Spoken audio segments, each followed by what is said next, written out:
For over 20 years, I've dedicated my life to bringing you the very best selling, marketing, and business building strategies to keep your business thriving. Get ready to experience the success you've been searching for. Welcome to the Tom Ferry Show.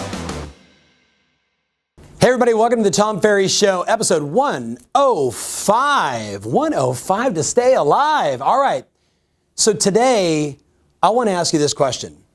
Where's your business today in the natural cycle of businesses? Longtime friend of mine manages bazillions and gazillions of dollars for a huge hedge fund. And the reason he was able to succeed wildly over the last 20 years with these extraordinary returns is that he's identified that there's 5 different cycles a business could be in, and they had a specific way to invest in each one of those cycles.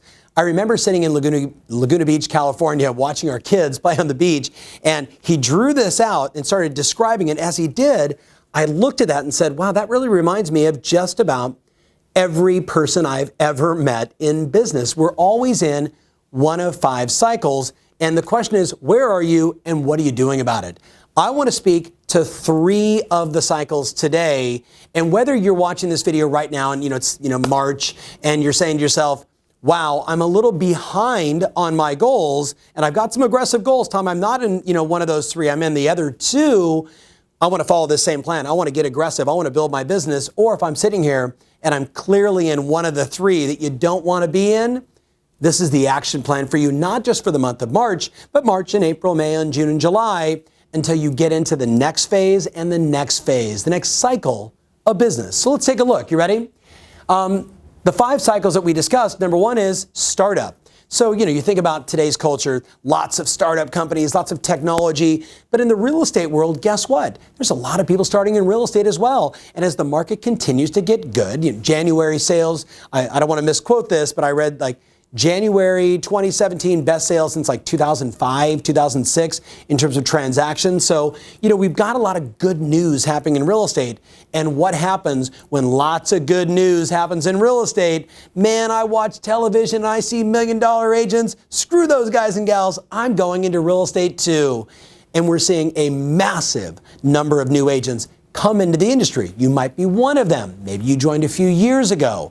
At the end of the day, my friends, that puts you in the startup category. And I want to talk to you specifically about how you get out of that and into the second cycle of business, which is the growth side of the business. And by the way, startup is learn my niche, learn my skills, don't screw up the contracts, make sure I'm doing the right thing, organize my database, get some kind of database. I'm building, if you will, the infrastructure of my business. And it feels in many ways a lot like, okay, I gotta learn the market, and then I have to generate some leads, and then I have to get some appointments going, and then, oh my God, I got a contract. Now I gotta focus on my contract. And the second you do that, this stops, the foot stops. We've all seen this metaphorical example. That's what a startup deals with. When we started this business 14 years ago, I basically said to my wife, I have to work 7 days a week, 24 hours a day, to build this business, recognizing, little heads up for all of you, the most recent stat, 26 million small businesses in the U.S., 4% of them generate $1 million a year or more. 4%. 26 million businesses, 26 million startups, home-based businesses, real estate agents, mortgage, lender, title, starting a brokerage, whatever it is, a moving truck business, making wood blinds, selling tables, 26 million. 4% make $1 million a year. Most people aren't willing to do what it takes to be a startup to get to growth.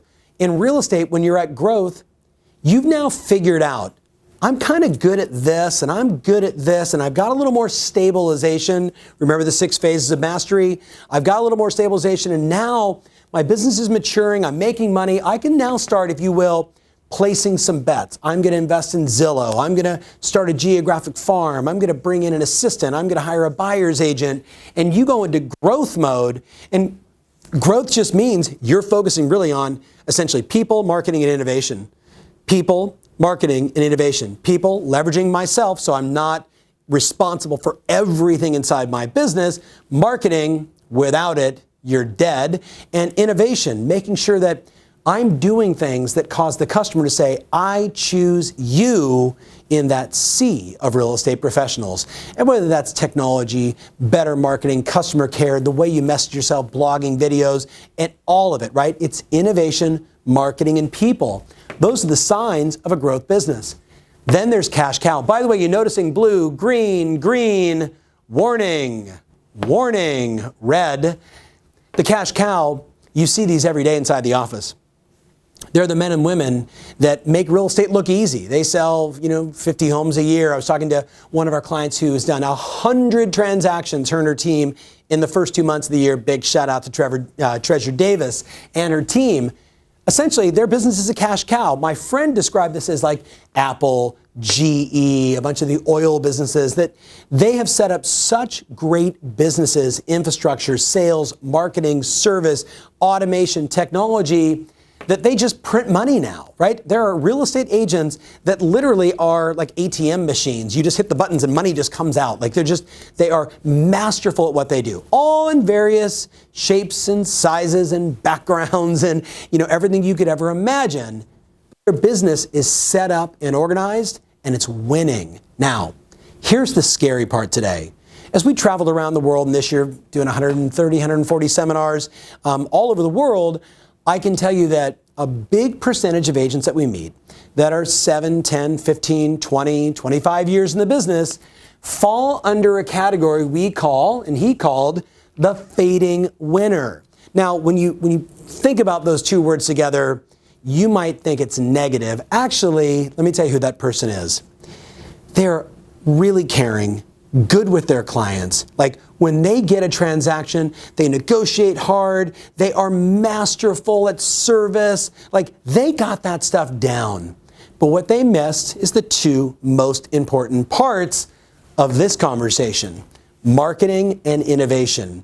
How many agents do you know that, again, they're great at what they do, like the actual being with the client, going on appointment, like they can win, but they're like the old metaphor of I Love Lucy at the Chocolate Factory. They forgot they need that conveyor belt of leads and opportunities, aka chocolates, coming down that conveyor belt. And if that thing ain't working and they're looking down that conveyor belt saying, I've got no business, they're a fading winner. If they're angry about the internet, they're a fading winner. If they miss the boat on advertising on Facebook or Zillow or any one of these other solutions, they're a fading winner.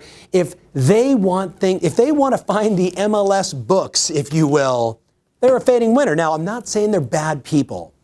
I'm just saying Peter Drucker told us all business is innovation and marketing. And the second you stop doing those, you become a fading winner. Now, what do? That's what we want to talk about today. And then the last one is restructure. We see this in multiple ways, in our talking to 90,000 people a year about their businesses, consulting and helping, make good decisions about their business, that a pretty significant chunk of people come to my firm in this state. They're good. In many cases, they were great, but they were great at REOs or short sales, or they had a specific style of team and way that they were doing business, and that market adjusted, right? They were the queen of expired listings, and the expired market went away. They built their business in Manhattan on for sale by owners, and now they don't want to do that anymore, but they didn't add new lead generation. They're essentially like starting over. You with me on this? So the first question is just create awareness. Where are you in this? If you're under 5 years in the business, you're here. Now, you might be acting like this, but you're still here. And remember, we know the turnover rate in real estate. If you're not doing these activities, people, marketing, innovation, you're in trouble. We see it every day with the fading winners. Are you here? And you're looking at the first quarter and saying, what do I need to do? What do I need to keep my pulse on? What should my team be doing? We're going to talk about that as well. And if you're here, what do you do? So I tried to keep it really simple and just give you, look, if you're startup, fading winner, or restructure, this is basically it. And here's the schedule. And I'm actually, for a bunch of my old coaching clients, this is like really bringing back what we used to refer to as the world famous Bob Kuiper plan. So Bob and your lovely wife, if you're watching, big shout out to you, my friends. I'll get to Bob in a second. Watch this. If you're a startup, if you're a fading winner, you're a restructure, from a high level, I'm going to tell you that number one is you got to know your market. Like, you got to know your market, which means if you're not previewing property, if you're not studying the hot sheets 2 to 3 times a day, we know from all the previous episodes The consumer is selecting the hyper-local expert, the person that understands the market. If I'm a buyer, if I'm a seller, what's important, what's going on, where are people coming from, what's selling, what's not selling, that hyper-local expert today wins. And perhaps you fell into one of these two categories, or you're over here and you haven't done your homework. You haven't sat down with your title rep to say, show me the communities that turn over the most. Let's look at the hot sheets and let's study what's happening in our area. What's selling, what's not selling. What's the bread and butter price range? What's the price range that all of a sudden there's a 2-year supply of properties? What's the price range where there's a 3-day supply of properties? The more you understand that, the more you know the market, then you can decide on your best fit in it. You've got to decide, where are you best? Now, should you be focusing on sellers? Should you be focusing on buyers? Should you be focusing on a specific community, a specific lead source? When you know the market, you can make the decision on where should I spend my time, energy, and resources, very important. And then I wrote down, you got to go all in. Like, when I say all in, I mean, like, for the next 12 months, you go all in. You don't go all in for March. You don't go all in for March, April, May. You don't go in until it gets nice outside if you're in the Northeast and suddenly summer's here and you're gone. No, you go all in, like in it to win it. I'm going to spend 12 months. I'm going to go for 10,000 hours of mastery. I am going to own this niche, these lead sources in my business, not just today, but for the next 10 years. That's what I mean by go all in. You with me on this? You're going to know everything about that customer, their pain points, their issues, who's already winning in that marketplace, what do they do, what commission do they offer, what's their marketing plan, what's their listing pitch. You're going to go all in. You with me on this? All in. All in. All in. Don't hit pause. You with me on this? Too many people that end up over here, why do they struggle? They don't go all in. You with me on this? Now, let's keep going. Know the market, decide on your best fit in it, go all in, then you got to learn the skills. You got to learn the skills. Okay, I'm going all in on like the Kuiper plan. Expireds as an example. Expireds are easy when you know what to say, right? I'm going to go all in on bringing lots of value to my database to get more referrals. Well, that's easy if you know what to say. I'm going to become the best at doing open houses in my marketplace, right? Well, that's easy if you know the questions to ask to identify who you should spend your time with, what are their needs, how do I get them to convert and get their information inside the app and follow up. Like, it's easy when you know what to say. You've got to learn the skills. This group struggles because they don't know what to say. This group struggles because they don't know what to say. These two groups win because what comes out of their mouth matters. They know the questions to ask, how to build rapport, how to be not that sleazy salesperson. If you Google like sales, you get like these, like shyster looking guys with a cigar, money, right? No, again, my guys are laughing, right? If you Google sales, it's horrible like what shows up. I mean, like the doctor that you go and you sit down and the doctor asks you a million questions and they're trying to help you and you see the plaques on the wall and you understand your doctor says, okay, well, this is your issue and I'm going to prescribe this medication. You don't say like, well, that medication sounds great, but is there a 20% discount if I act today? Like, you don't do that to your doctor because you see that woman, that man as an expert. They have the skills. You with me on this? They know what to say. And then basically, you're going to focus on 2 to 3 lead sources and spend 70% of your time, 70% of your time just doing marketing, lead generation, and going on appointments. If you're here, or here, and you ask yourself, by the way, just to pay attention if you're over here, if you were to take your calendar, this is March 7th, 8th, 9th, 10th, 12th, 15th, whenever you're watching this, if you were to go back just to January 1st of this year and look at your entire calendar every single day and total up how many hours you're spent on marketing and lead generation, doing open houses, calling your database, doing the chocolate on the chocolate factory routine, going on appointments, that kind of stuff. If it doesn't total up to 70%, my friends, there's a reason why these people fail, and there's a reason why these people are here. And by the way, these people, like, they're screwed. Like, they either change or they die. You with me on this? So if you're over here, I love you. You are a big percentage of the people that we work with in our firm. We get you to go over here, to focus on people, marketing, innovation, consistency, conversion. Like that's the game. But you got to spend 70% of your time on lead generation and appointments. So let me wrap it up with the Bob Kuiper plan. I wasn't even thinking about this. We were just really thinking about those three categories, but it reminds me of a guy that I coached 1,000,000 years ago. A big shout out again to Bob. So Bob calls me and he says, hey, it's December. I was a manager last year or the year before, went into sales, did like 63 transactions my first year. I got my business plan for 120 transactions. And I'm like, Bob, aggressive, super proud of you, 20-year veteran at that time, but really was a startup because he got out of management, went back into sales, and he crushed it his first year. And he said, I'm going to double my business again. And the challenge was, guess what? It was December, and I'm like, Bob, so how many listings do you have? I sold them all, Tom. How many, escrows and pendings? Oh, I got one, but it's $1 million deal, which was like, 4x his typical sales price. So he was bullish and he was feeling good and he had a big pipeline of opportunity. But in the back of my mind, I was thinking, he's screwed. Like he's going to double his business. To double your business, your pipeline, your active listings, your active pendings and escrows, all that has to be in alignment, right? At the end of the fourth quarter, going into the first quarter, if you want to have that kind of result. So like on January 7th, he sends me an email and says, uh-oh, my deal just fell apart. I'm like, oh, you're screwed. I said, Bob, I have the solution. For the next 120 days, and it ended up being the entire year, you need to go all in on the following schedule. Here's what I told him. In the morning, you're going to get into the office. You're going to do your outcomes. What am I committed to today? What are the results I want to produce? Not what are the things I need to do. What are the results? What's the bullseye I need to hit? 2 or 3 things. Not the minutia that makes you feel busy. I call that the rocking chair syndrome. You're moving a lot, but you're not going anywhere. What outcomes? What matters? Number 2, you got to look at the hot sheets. You got to know the market, like what's moving, what's not, who's getting listings, who isn't getting listings. And then you got to role play 15, 20 minutes, handling objections, right? Getting the appointment, getting to the yes over and over and over and over with the lead sources you're going after.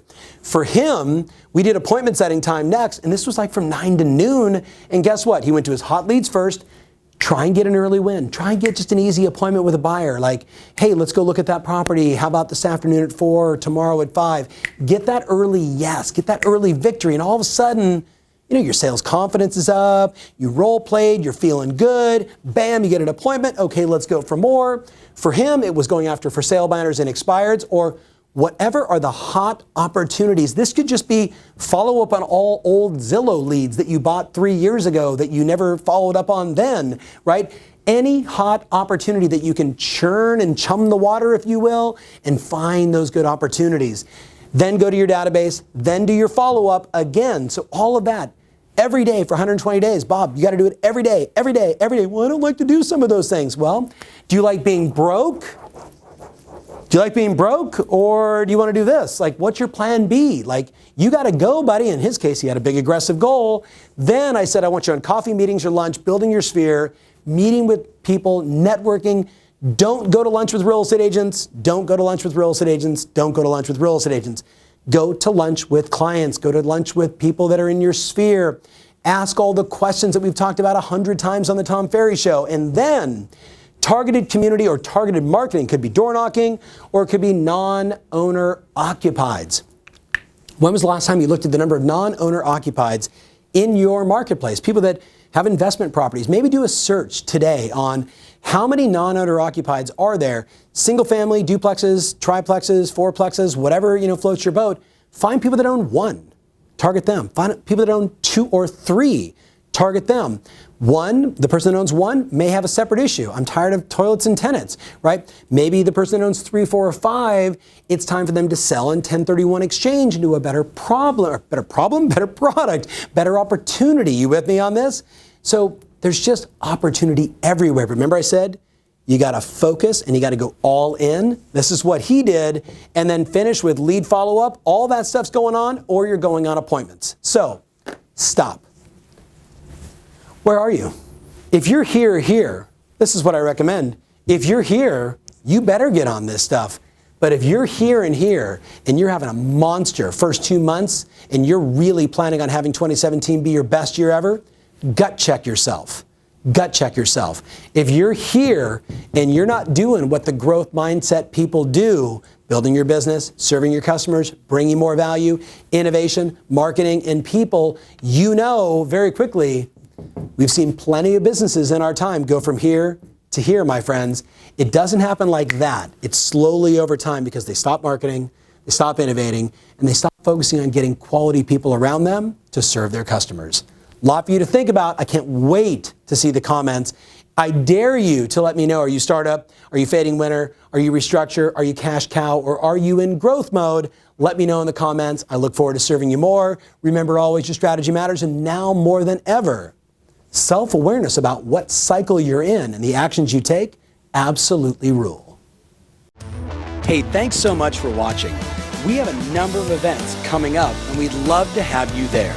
Visit tomferry.com/events and reserve your spot today.